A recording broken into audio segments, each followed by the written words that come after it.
Alrighty, thanks for tuning in once again. It's Ishmael Sistrunk from the St. Louis American and STLAmerican.com here with this week's boxing hangout in the clinch. With me today, once again, I got my co-host, the wingman extraordinaire, Mike Dickson. Mike, how you doing? Everything is good, man. Glad to be here. Ready for another episode. Good. Glad to have you, man. Of course, had some interesting fights, man. Some exciting fights. I've been waiting to get to this week's show to be able to talk about it. A couple interesting things. Of course, we're from St. Louis, based out of St. Louis. Devon Alexander, he had a fight. We'll talk about that. But first, let's go straight to the headliner and what a lot of people are billing as an early candidate, or I guess we're in the middle of the year now, but a viable candidate for Fight of the Year. We had Robert Guerrero in a battle with Yoshihiro, hopefully I'm saying that right, Yoshihiro Kamegai. Great fight. All-action fight. I ended up watching that fight the next day, recorded it that night, wasn't able to watch it. And when I went to church on Sunday, you know, a guy was asking me about it. I said, man, I haven't watched it yet. Don't tell me about it. He said, man, I thought I was watching Hagler Hearns or something. So that excited me to go and watch that fight. And I have to say, you know, even though it wasn't necessarily Hagler Hearns, wasn't on that level, but it was a fan-friendly, toe-to-toe, from bell to bell battle that you just had to love. What did you think about that fight? Did you foresee Kamegai giving Guerrero that type of trouble, or just them two putting on a fight that's kind of like, it reminded me of Gotti Ward almost, minus the knockdowns? Yeah, no, I wasn't surprised that it was a good fight because I had seen Guerrero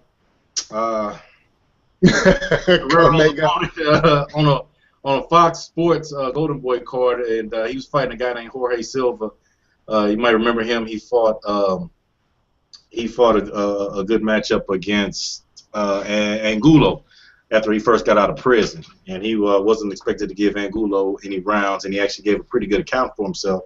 So Golden Boy liked his style and ended up using him on a few more of their cards. So, but yeah, that fight was interesting, and I think the Ghost Guerrero, when he's put in with the right style, I think he's very entertaining. You know, he's a come-forward fighter, lets his hands go, doesn't have a lot of defense. So oftentimes, you know, he's got the heart of a Mexican. You know, and a lot of times that's a recipe for entertaining fights when you match him up right. You know, we have another example of that with him and Andre Berto, who, even though he's Haitian, he fights like a Mexican, and they had a pretty good fight a couple years ago. So when he's still put in there with guys to stand there, he usually delivers. You know, even Salik Aiden, the fight they had a couple years ago was relatively entertaining in his first fight at 147. Now, what was interesting to me is that, you know, Guerrero said before the fight, you know, he was going to box. He was going to box. He was coming off extended layoff. You know, he was out the ring for about a year, maybe a little bit more. But he said all leading up to the fight, hey, I'm going to box. I know this guy's style. He wants to come forward. He wants to brawl. I really don't want to get into that. But we never really saw him box. We saw him in the middle rounds, maybe a little bit later. We saw him attempt to box a little bit, and he actually had some success when he did it. But for the most part, I mean, it was a phone booth fight. They were literally just standing toe-to-toe, winging hooks and uppercuts at each other, not a whole lot of jabs. It was just two guys banging, you know, for the most part, which, you know, all fight fans are going to appreciate that type of fight. A lot of people, you said you knew who Kamegai was. A lot of people, this is their first time seeing him, and I think that's really going to resonate with boxing fans, where if they see his name again, they're going to say, hey, I'm going to watch this guy because I know what he's bringing to the table.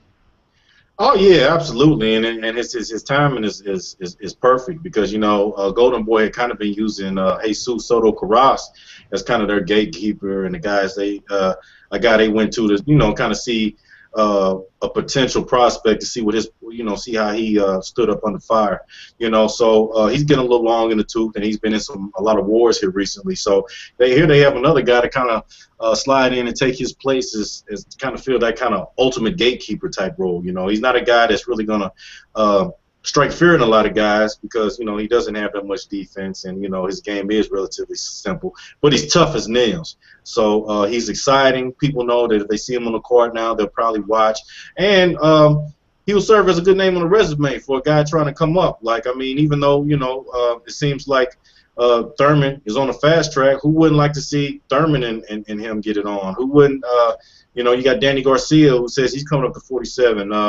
Who wouldn't like to see him test his mettle against him in his first bout at 147? So, you know, just because he's not a huge name or maybe even a championship prospect, you know, he's still serviceable. And, you know, I think that in the future you'll see him used on a lot of cards. You know, he's going to probably develop a name and a fan base, and he's probably a guy that they're going to use to fill up some undercards. Yeah, Sean Porter, he's another guy as well. We know he's supposed to fight Kell Brook next. There's been a little bit of talk back and forth about that. Last I heard, Kell Brook says the contract has been sent, but you know, him and Sean Porter is another interesting matchup. So it was a enjoyable fight. I really enjoyed it. Do you think thus far that's fight of the year, or do you think something has beat that out? Just going off the top of your head.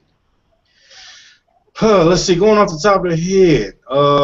I wasn't really prepared for that question, so I got to think back to earlier in the year and see if anything stood out. I think as far as constant action, I think that's got to be. I don't know if I may be overlooking something that might have been similar to that fight or maybe matched that pace. But off the top of the head, I'm not really coming up with anything, you know. I'm trying to think of some of the pure action guys. They haven't really fought yet this year. I guess the Danny Garcia fight was pretty good. I think this probably, you know, trumped it a little bit. So, I mean, yeah, I mean, you know, whoever comes behind this, you know, they're gonna have to come with it. The Alvarado and Marquez fight was pretty entertaining, but I mean, you know, I think that match there was slightly tainted. So, you know, I got to pull a little bit from that match. So, yeah, as of right now, I think that probably is my personal leading contender for fight of the year. Okay, well, let's jump. Let's jump to the next undercard bout. You know, you got to head out here in a little bit, but let's talk about Vasyl Lomachenko. He had a fight against Gary Russell Jr. This was an interesting bout. We know Lomachenko was attempting to become the fastest guy to win a title in his second professional fight. Ended up losing his last bout. Was it Salido? Came in overweight, had a lot of advantages over him, and Lomachenko almost knocked him out, almost escaped with that title, but got his loss. He was 1-1. There was a lot of controversy. You know, does he deserve a title shot? Does he deserve another title shot? Russell Jr., you know, pretty untested. He was a guy, undefeated guy, very fast, you know, slick boxer, but really hadn't fought anybody of note at all. So it was a toss-up fight, a pick-em fight. Lomachenko, very impressive in his decision victory, but we saw two different guys with contrasting styles. Tell us about that, how that fight played out a little bit. I thought it was a very entertaining fight. I thought it was a very entertaining matchup when it was announced, and I thought it was a very entertaining fight. What was a little bit surprising to me was that Lomachenko actually had the more professional-based style over Gary Russell, who had 24 semi-fights underneath his ledger. So I didn't really know enough about Lomachenko. I know he did give a good account for himself against Salido. I thought he did legitimately lose it, even though it was a close fight. But I didn't really have enough on him. I mean, everybody knows about his amateur pedigree. You know, he had that going for him in his corner. But I didn't really, honestly, know enough about him to pick for or against him. Gary Russell was a guy I'd seen a lot on some of the local Golden Boy shows and some of the undercards. But I really hadn't seen what he was made of because he was matched so soft. So it really was a pick 'em fight. You know, I was reading a lot of the picks from the writers and other fans, and I saw that a considerable amount of those guys were picking him. So I knew he had something going on, but I didn't think he would be as impressive as he was.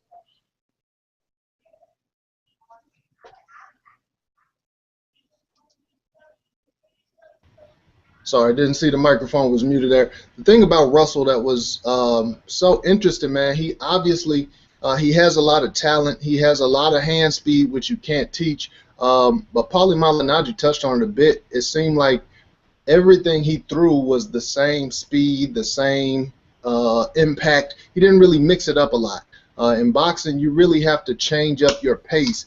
You got to throw some hard punches. You got to throw some soft punches. A lot of times you see guys who just throw out a pepper jab or a rangefinder jab, and you say, that's not hurting anybody. But what it's doing is just giving the opponent different looks. And it seems like Russell, he just has one speed. So if he really wants to excel, he's going to have to change that up and get some change of pace, get some different angles to show to his opponents. I thought he fought well, but Lomachenko, even though he was the amateur, per se, only in his third fight, he looked like the more seasoned vet. He was going to the body. He was throwing hard shots. He was going up to the head, down, downtown, everywhere. So very entertaining fight, but this was another one this was a fight where it was just very contrasting styles, and I think that made for an interesting bout. So with Lomachenko, what do you think is next for him? He's a guy, again, 3 professional fights. He has a title. Do you think they're going to try to unify him, or you think now that he has a belt, that he's achieved that goal, tied the record, now they're going to slow him down a little bit and let him develop a little bit more as a pro? No, I think he's going. I mean, he was in a title fight, his second fight. So I mean, obviously he's not a guy that minds the fast track. I think he's going to try to maximize his dollar, and I think he's with the right company to do that. They have Nonito Donaire over there. I wouldn't be surprised if Top Rank is going to slow the train on him because he's a guy they've invested a lot of money in, and the results here lately, ever since he started making that top dollar, that 7-figure money, they haven't really got a good return on their product. So I wouldn't be surprised if they were looking to maybe phase him out. I could see him being, I don't want to say fed to Lomachenko, but Bob Arum has a history of trying to build towards these super fights, and I wouldn't be surprised if the value that Bob realizes the value in Donaire has diminished, and what better way to put the company behind this new young fresh talent than put him in there with Donaire. I think based on what I saw from the Salido fight and the improvements that I saw from him against Gary Russell, I will go out on a limb and say at this point, based on how Donaire has looked over his last 2 or 3 fights, obviously the Rigondeaux fight, the Victor Darchanyan rematch, and then the last fight that he won on a technical decision, I almost would be willing to favor Lomachenko. I thought he looked that good, especially with that body attack. It was amazing how polished it was for a guy with only 3 pro fights. So I could see him fighting Donaire. I could see him fighting Rigondeaux. I could see him fighting. They have a guy named Nick Walters. I could see him fighting him. They have another guy. I can't remember his name. He's a Russian featherweight. I think they call him the Russian Mexican, trained by Robert Garcia. I can see him in a round robin tournament with all those guys, and I think the guy that comes out of there, which I wouldn't be surprised if it was Lomachenko, I think he got a certified star. I'm sure he'd probably be taken back overseas to fight in front of the Russian audiences. I'm sure they're going to embrace him. He's already got a following based on any guy that's won 2 gold medals. His home country is going to embrace. So yeah, I think they got something with him, man. I wouldn't be surprised if Top Rank puts him in tough and lets him rise to the top and makes a superstar, maybe even pay-per-view attraction out of him. Yeah, and I was trying to look up Lomachenko's record.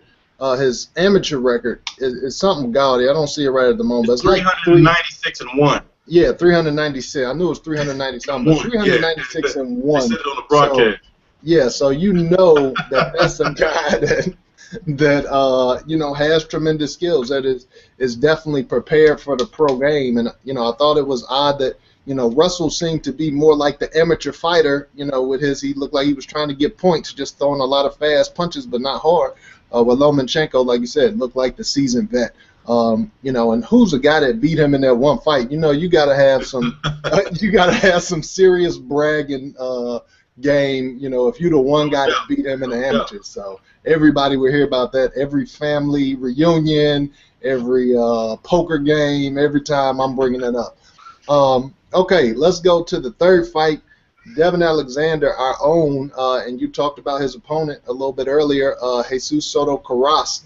in a match, and this was billed as a crossroads type of match. Devon Alexander lost his title to Shawn Porter a little while ago. Shawn Porter is, now he's kind of the next, rising star in boxing, where a lot of people have written Devon Alexander off. Soto Karass, like you said, he's kind of a gatekeeper that Golden Boy has been using. This fight, Alexander won a pretty comfortable decision. What was interesting in this fight was the difference in hand speed. I mean, it couldn't be more clear cut, especially early in the fight when Devon Alexander was fresh. I mean, he was blistering fast, and Soto Karass, I mean, you can see his punches from a mile away. But we didn't get to do a show last week and give picks. What did you think about this fight? Because I talked to some different people. I thought Devon Alexander should win pretty easily because of that difference in hand speed. But just surveying some different people we know, a lot of people thought, hey, this is going to be a rough fight for him. I don't know. Soto Karass, who did you think would win going into this fight? I didn't think Devon would have too many problems with him because, I mean, they're obvious. Soto Karass looks like he's fighting in water, and Devon Alexander has some of the faster hands in the division. Plus, I know that Devon was looking to be impressive after the setback he had against Shawn Porter. So the first 6 rounds looked kind of like how I thought they would look. I was kind of surprised that Soto Karass was able to hang tough in there and still have enough energy after being outboxed like that for a second win, and he came back and won some rounds there late and tightened up the scorecards a little bit. But yeah, it was a fight I thought Devon would win. I thought it was a good matchup for him. I think it was the right caliber opponent you wanted him to have on a fight after a loss. So I thought he gave a good account for himself, and it was pretty entertaining scrap. So he makes a few dollars, gets another win in the column, and keeps his name in the mix. I'd like to see him against some of these other guys. I read an interview today before we came on the air, and he said he was willing to fight Guerrero or Thurman. So, I think that's a logical next step for him, to look towards one of those fights. I think definitely the Guerrero fight is one that I would favor Devon Alexander to win relatively comfortably because we've seen how Guerrero does against boxers, and we talked about him earlier about how his style is kind of formatted for those rough and tuggy. I think you called them phone booth fights. Thurman, a little bit more of a pick'em fight. Thurman is hot as fish grease right now. Real dangerous opponent. Devon would definitely have to utilize his boxing, but definitely not a fight that the odds makers would have an easy time making. If he boxes well, he definitely is a winnable fight for Devon. So yeah, I always root for the hometown guy, and I hope he continues to win. And I'd like to see him in some of those fights. Hope he can keep the momentum up. I think he's got a lot of good years left in him. Yeah, and Devon Alexander, again, he said it on the broadcast, he's a fairly young fighter. It's not like he's 32, 33, 34 years old. So he still has a lot of life left in him. One thing I think Devon needs to keep in mind, I sent a tweet to him basically saying this is like, I think Devon or Alexander, he has that mentality, where he's still like, man, I want to be a star. I want to go out and impress the fans. I want to, slug. People don't think I can slug. In that Soto Karass fight, if he would have boxed from the outside, used that speed, he could have made that much easier. But I understand he wants to be entertaining, because that's where the dollars come from. People want to be entertaining. So I think he made a conscious decision to stand and trade a little bit during those middle and later rounds when you talked about Soto Karass kind of closing the distance on the scorecards. I think that's because Devon decided, hey, I'm going to stand and trade. This guy can't hurt me. So, I'm going to try to get him out of there. I think he really has to embrace I'm a speed fighter. I mean, when you look at a guy like Paulie Malignaggi, he made, some decent money in his career. He made some good money. He was the headline fighter. He had no power at all. But he embraced that speed. He wasn't trying to knock guys out. He's like, look, I know I don't got no power, so I'm going to have this little flashy personality. I'm going to change my hair, change my shorts, talk some mess, but in the ring, I'm going to try to get in and out with my hands. I think that's what Devon Alexander has to do. He has to say, okay, at 147, I don't necessarily have that fight-changing power. I think he has decent power, but he's not going to stop guys up there. So, but his speed, at the beginning of fights, his speed is amazing. Like, it's eye-catching. It's not like, oh, he's kind of fast. Like, he's really, really fast. So I think you had to embrace that, build your game around that. And, Manny Pacquiao showed us, even though he has more power, that when you have blistering speed and you can catch opponents, with punches that they're not really expecting, you can get him out of there like that. So I think he just needs to focus on that speed, marking himself around the speed, fight like that all the time, and he'll keep racking up the wins and get himself, in better positions. Floyd Mayweather, he's not a guy knocking people out. He's speed and defense, really his calling card, but he's got to the top because he's been undefeated and he has that personality. So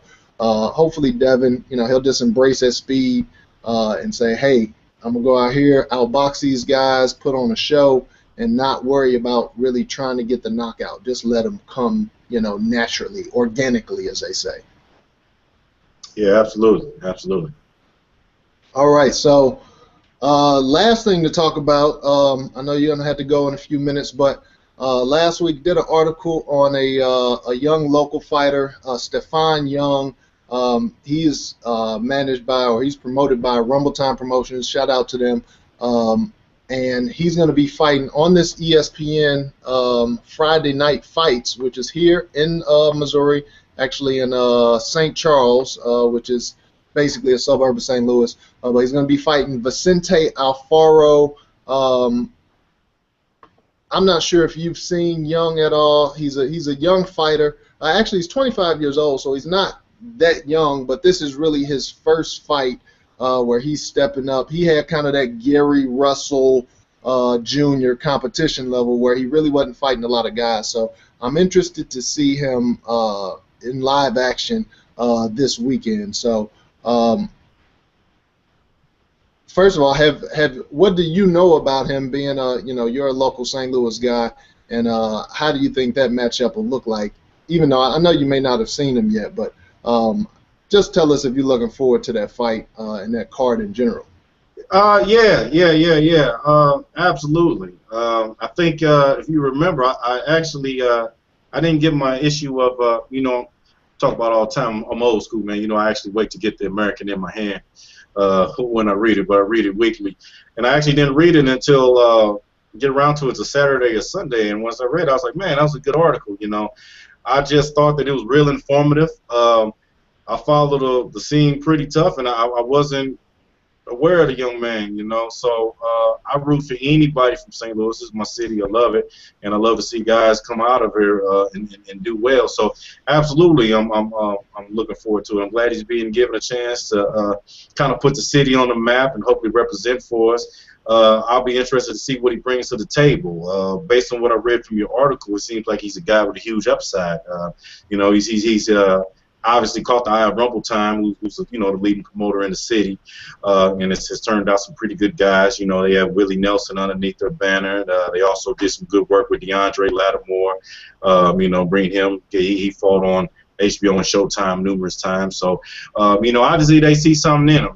For a local promotion, they know what they're doing. They got a pretty good record, and they made some money, and they put on some pretty good cards. So, I think about a phone call we had about a week before that. We talked about that. This is a city that turns out a lot of good fighters. This is a city with, not unlike most urban cities, with some rough spots, and that tends to turn out good athletes. We've put out more than our share over the last few decades. Actually, if you look back at the history of St. Louis, it's one of the more consistent towns as far as putting out credible fighters, and hopefully that tradition continues.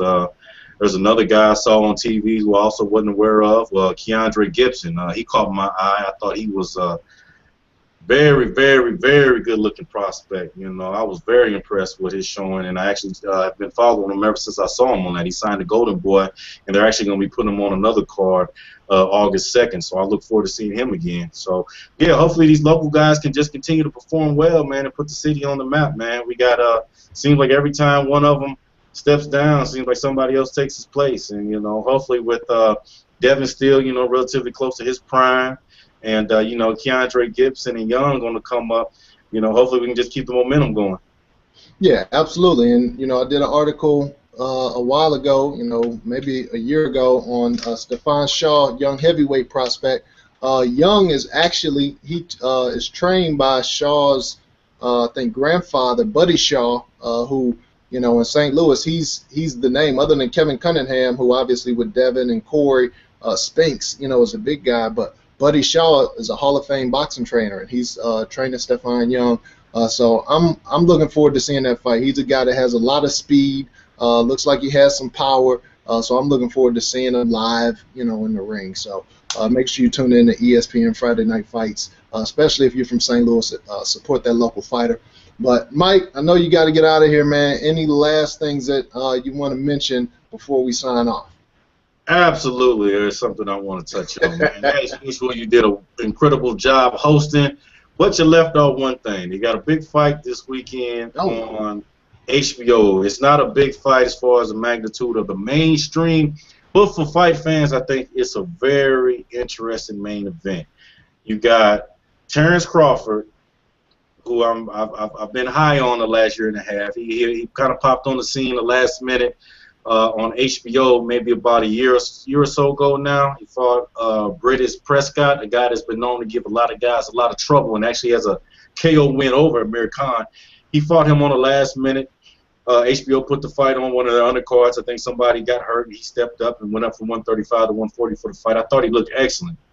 Really took Prescott apart. Prescott is a durable guy, as we all know. Really took him apart, followed it up with 2 more wins after that, and now he gets a kind of make-or-break fight. Well, maybe not a make-or-break fight. He's still young, but he's get his showcase fight. He's fighting in his hometown of Omaha, Nebraska, against a guy that had a big buzz a few years ago but wasn't able to keep it up. Yuriorkis. Yuriorkis. You know what I'm talking about, Gamboa. Yuriorkis Gamboa. Gamboa. This is a fight that I look to be Terence Crawford's coming out party. I think, my opinion, a lot of guys were high on Broner. He was kind of the hot guy.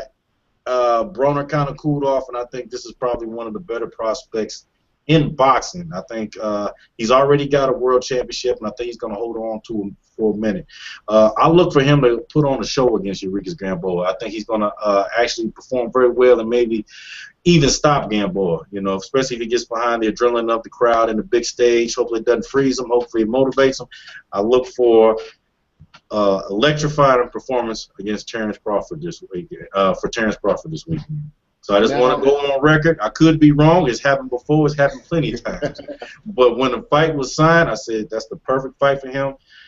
Yuriorkis Gamboa is a guy that is not really that technically sound. He's got some athletic ability, fast hands, but he makes a lot of mistakes.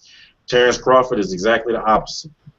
Real sound fighter, real fast hands, great counter puncher, and I look for him to look good against Gamboa. Has a good size advantage against him, and I look for him to really put his name on the map.